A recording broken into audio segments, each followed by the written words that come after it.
Ele, pô, ele tem dificuldade de se locomover. Aí eu me aceito do jeito que eu sou. Beleza, tem que se aceitar mesmo. Uma coisa não tem nada a ver com a outra. Agora, né?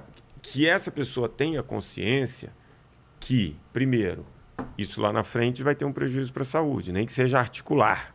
Porque o corpo, é que a gente falou do Ronaldo do colete. De 19 isso. quilos. Né? Então é isso. Agora, essa pessoa, ela precisa de ajuda.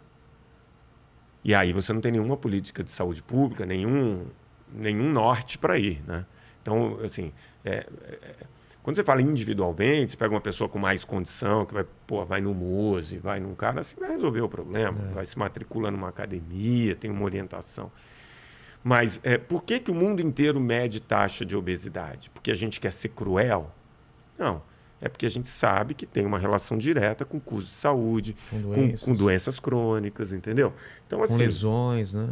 A gente tem que... Mas por que você acha, então, que tem esse discurso que eu acho louvável na parte de aceitação, Sim, como a gente falou, total. Mas isso vira uma coisa de uma briga com quem está querendo mudar essa situação, né? E eu acho que você está nessa linha de frente também de, pô, vamos mudar e tal. Mas por que mudar? Tá bom assim.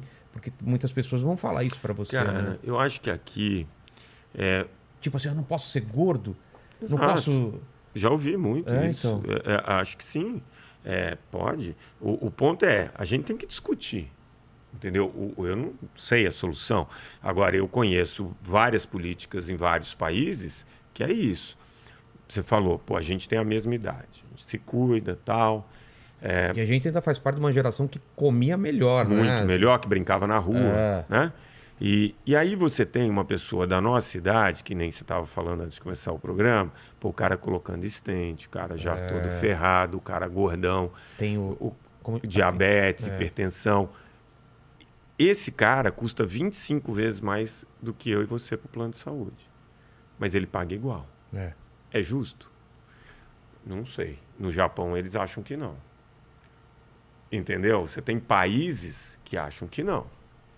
Então, no Canadá, eles já monitoram os planos de saúde com smartwatch e quando você vai bem, você paga menos. Você tem na África do Sul um case, que é a Vitality, que monitora...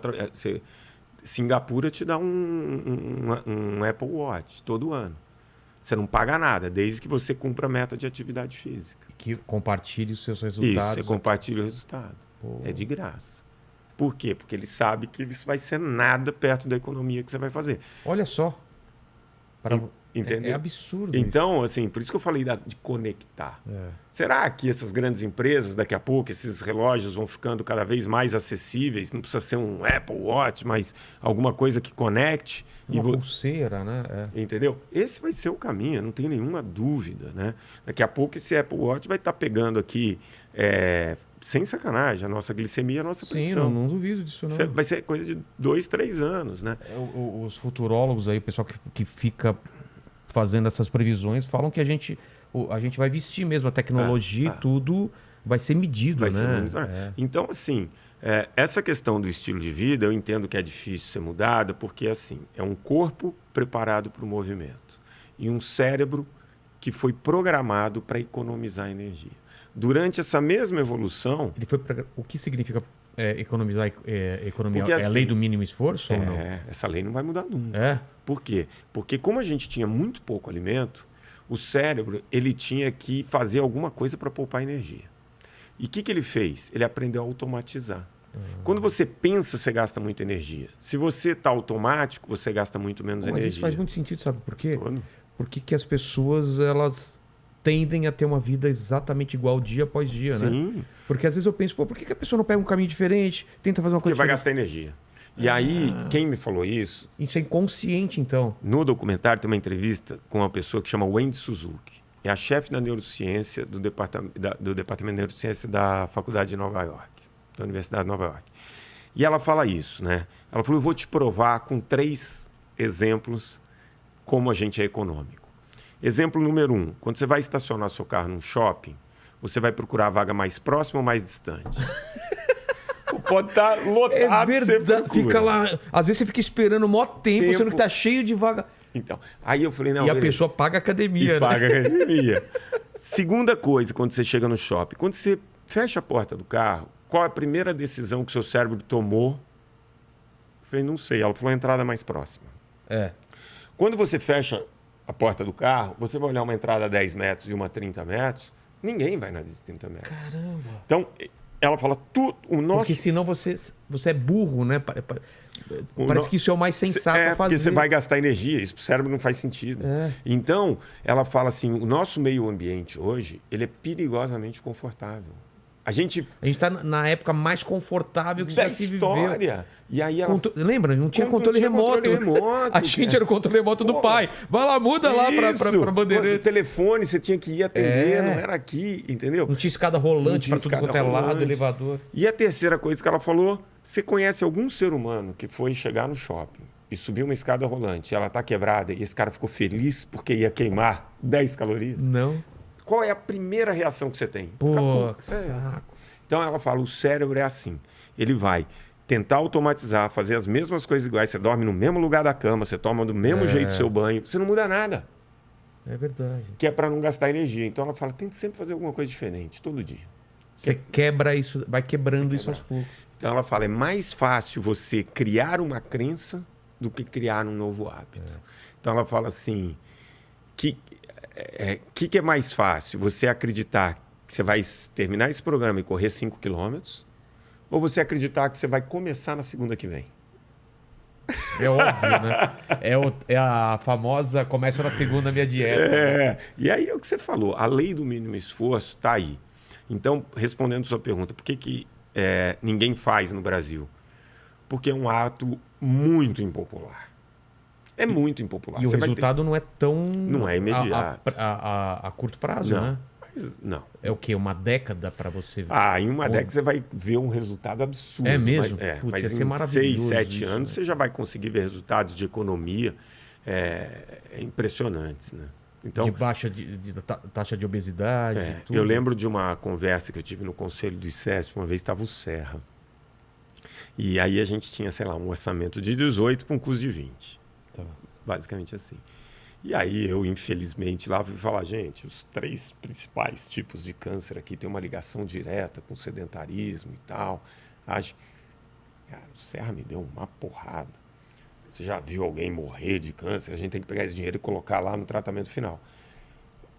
Mas é um pensamento... Eu não discordo disso, mas é um tratamento de enxugar gelo. É paliativo. Porque se você tem um estilo de vida ruim, cada vez você vai precisar de mais dinheiro. E cada vez você vai cobrar mais imposto. Você entendeu? Então, tem uma hora...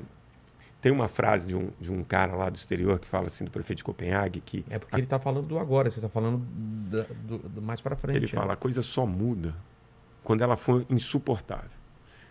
Entendeu? Então, agora a gente fez uma reforminha aqui na Previdência, ufa, deu um alívio. Daqui 5 anos, a gente volta e a gente vai falar, puta, os caras estão brigando pela reforma da Previdência, porque esse dinheiro não vai dar mais. Cada vez vai precisar de mais dinheiro até chegar ao ponto que falar, não tem como. Não tem. É que nem... trânsito, né? Agora, é impopular. Aí você está numa época, não, eu faço o que eu quero. Tudo bem, mas isso tem um preço. Eu não quero me vacinar.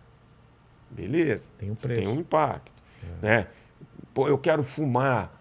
O que eles fizeram? Aumentaram o cigarro, aumentaram isso aqui. O Brasil tinha 33% de pessoas fumando na década de 80. Hoje tem menos de 9%. Ah, é? Mas foi uma campanha gigantesca.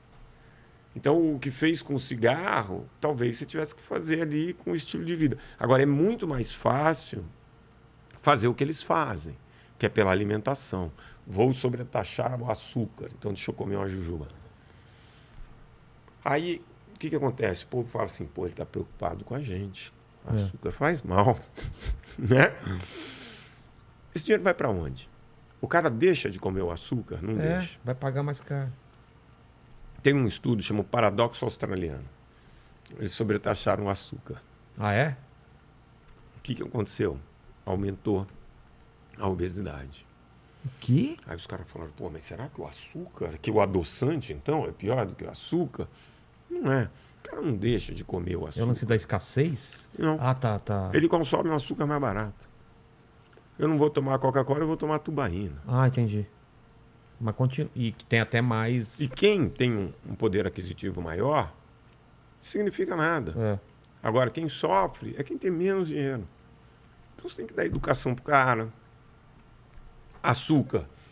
Pô, eu fiz intervenção populacional em Itaquera, 600 mil pessoas. Eu não achei uma padaria que o açúcar não viesse, que o café já não viesse adoçado. É mesmo? Então, esse tipo de... Na UBS o açúcar era adoçado. Eu falei, gente, põe o açúcar no lado. Deixa... Porque às vezes a pessoa não quer ou vai pôr menos. Minha mulher, por exemplo, toma café sem açúcar. Exato. Então, esse tipo de trabalho, 70% do açúcar que a gente consome, a gente adiciona. Então, tem um trabalho de informação, tem um trabalho de educação por trás disso, antes de você ficar punindo esses alimentos, entendeu? Mas isso que a gente fica meio perdido, não sei se é da sua área isso daí, mas a cada hora escolhem, parece que um inimigo, né? Um vilão, isso aqui é veneno, isso aqui é veneno. Então a gente fica meio perdido. Exatamente. O ovo às vezes não é, o bacon, o carne de porco, o leite. E aí, em relação a isso, como que a gente faz para saber... Cara, o que pode e o que não pode? É o excesso só? É o excesso, né? E assim, quando você pega, para não ter erro, eu gostei muito do que uma mulher que cuida da alimentação na Coreia falou para mim. Ela falou, para não ter erro, você tem ali 75% da sua alimentação de comida de verdade. Então, arroz, feijão, legume, fruta, verdura, peixe, Cauê Moura carne. Perdeu muito peso, ele falou que só come comida de verdade, nada que é... Como que é? Chama manufatura? Não, industrializado. Industrializado, sim. O que eles falam ultraprocessado. O que é ultraprocessado? É um alimento que tem, basicamente, no mínimo, tem mais do que 5 daqueles nomes que você não consegue nem... Aromatizante, não sei o quê. Mas, assim, a indústria, cara... Eu sou um cara assim, que tento ver o problema não só por um lado.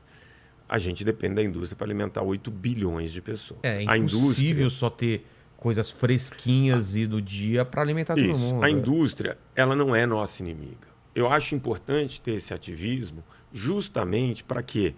Para que a indústria melhore a qualidade do alimento. Então, hoje você vê esse movimento. Você vê o Nescau com menos açúcar, você vê o não sei o quê. Não, então, antigamente não tinha nem indicação da composição dos alimentos. Não tinha. Hoje em dia você olha e fala, tem glúten, não tem, não sei o quê. Então eu acho que passa por isso. A indústria está passando por um processo de melhorar também a qualidade do alimento, né?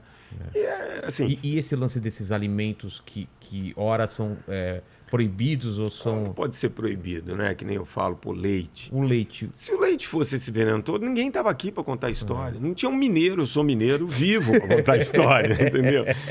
O ovo, agora o ovo é herói. O ovo agora, tá bombando, o ovo tá em alta. Cara, carne vermelha, por exemplo. Então, você tem... Agora tá... De novo é legal comer carne vermelha. Exato. Então, assim, é moderado. Você sabe que o excesso de carne vermelha, principalmente a carne vermelha, bem passada, ela tem uma relação com o aumento de um outro tipo de câncer, como o de intestino. Ela bem passada? Sabe aquela crostinha?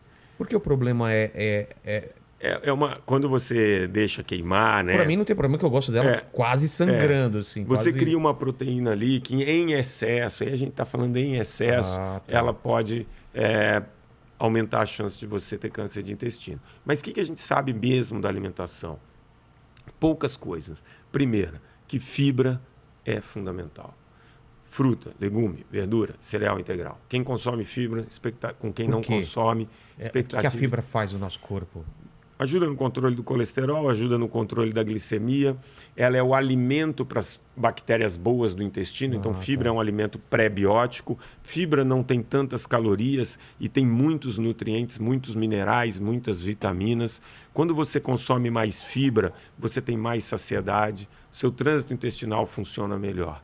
Então, por diversas razões, um bom consumo de fibra é fundamental. Então, isso é fato. É fato. Hidratar. 2/3 do nosso corpo é água. Você toma pouca água, o que acontece? Todas as funções do seu corpo dependem de água para acontecer. Desde a quebra de gordura, qualquer uma delas. Quando você começa a ficar desidratado, você tem essas funções feitas com mais dificuldade. Então, você precisa de um corpo bem hidratado. Terceira coisa. Nossa, minha mulher toda hora me enche o saco para tomar beber água. Eu também. Aí um tio dela morreu afogado, eu falei, tá vendo? Bebeu muita água. Ela não gosta muito dessa piada, mas... Piada foi boa. Outra coisa.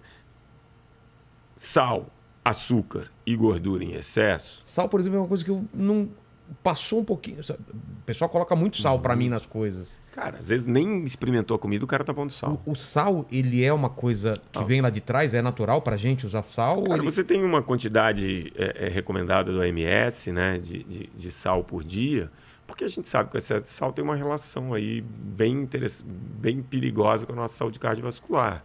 Então, você consumir sal em excesso, não tem porquê. E o açúcar, não sei se... E o açúcar, você tem uma quantidade ok que você pode comer, mas o açúcar em excesso é caloria vazia. E o açúcar ele não existia até muito pouco tempo aí, né? Ele não existia.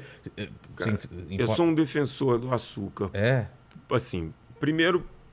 eu tô falando porque eu sou um viciado em açúcar. Eu também. Você vê no começo da história da nossa raça, né? Tá.